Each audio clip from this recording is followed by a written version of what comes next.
आत येणाऱ्यांचे स्वागत करतात ती घराची दारे.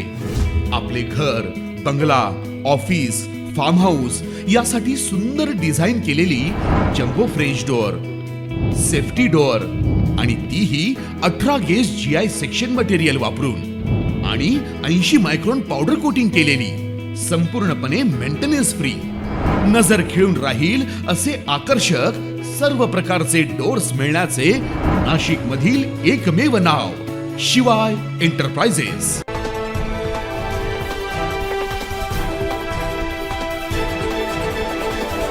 सध्या सर्वत्र लोकसभा निवडणुकांची रणधुमाळी सुरू आहे. लोकसभेच्या शेवटच्या टप्प्यात म्हणजेच 20 मे रोजी नाशिक आणि दिंडोरी लोकसभेसाठी मतदान होणार आहे. महायुतीमधील भाजपकडून दिंडोरी लोकसभेसाठी केंद्रीय मंत्री भारती पवार यांना उमेदवारी देण्यात आली आहे, तर नाशिक लोकसभेसाठी दीर्घ प्रतीक्षेनंतर महायुतीतील शिवसेना एकनाथ शिंदे गटाचे खासदार हेमंत गोडसे यांना उमेदवारी देण्यात आली. नाशिक लोकसभेचा महायुतीचा उमेदवार जवळपास अर्ज भरण्याच्या काही तास अगोदरपर्यंत निश्चित होत नव्हता. त्यामुळे नाशिकमध्ये राजकीय चर्चांना उधाण आलं. परंतु पुन्हा तिसऱ्यांदा नाशिक लोकसभेसाठी महायुतीकडून हेमंत गोडसे यांना उमेदवारी देण्यात आली आणि काही प्रमाणात या चर्चांना पूर्णविराम मिळाला. सध्या नाशिक दिंडोरी लोकसभेचा प्रचार शिगेला पोहोचलाय. त्यातच दिंडोरीत बुधवारी महायुतीच्या उमेदवारांच्या प्रचारार्थ पिंपळगाव बसवंत येथील बाजार समितीच्या आवारात पंतप्रधान नरेंद्र मोदींनी सभा देखील घेतली. यात सर्व महायुतीचे घटक पक्ष एकत्र आले.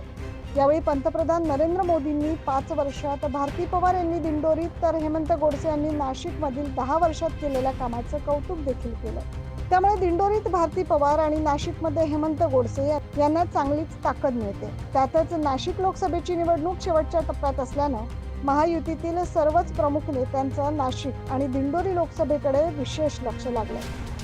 मुख्यमंत्री एकनाथ शिंदे, उपमुख्यमंत्री देवेंद्र फडणवीस यांनी देखील नाशिकमध्ये महायुतीच्या उमेदवारांच्या प्रचारार्थ विशेष सभा घेतल्या. मागील आठवड्याभरात मुख्यमंत्री एकनाथ शिंदे यांनी जवळपास 5 वेळेस नाशिकमध्ये येऊन सभा बैठका घेतल्या. त्या पाठोपाठ आता भाजपचे संकट मोचन म्हणून ओळख असलेले कॅबिनेट मंत्री गिरीश महाजन हे देखील 2 दिवसांपासून नाशिकमध्ये तळ ठोकून आहे. त्यामुळे नाशिक आणि दिंडोरी लोकसभेत महायुतीच्या उमेदवारांची नक्कीच ताकद वाढली असल्याचं बोललं जातं. शेवटी नाशिक आणि दिंडोरी लोकसभेची निवडणूक ही प्रतिष्ठेची निवडणूक म्हणून बघितली जाते. त्यामुळे नाशिक दिंडोरी लोकसभेचा गड राखण्यासाठी महायुतीकडून जोरदार ताकद लावली जाते. दिंडोरीत भारती पवार तर नाशिकमध्ये हेमंत गोडसे हे सध्या प्रचारात आघाडीवर आहे. त्यामुळे आता महायुतीच्या सर्वच राजकीय नेत्यांची प्रतिष्ठा पणाला लागणार काय याकडे संपूर्ण जिल्ह्यासह राज्याचं लक्ष लागलंय. 9 न्यूज महाराष्ट्रासाठी प्रतिनिधी अमोल वाघमोडे.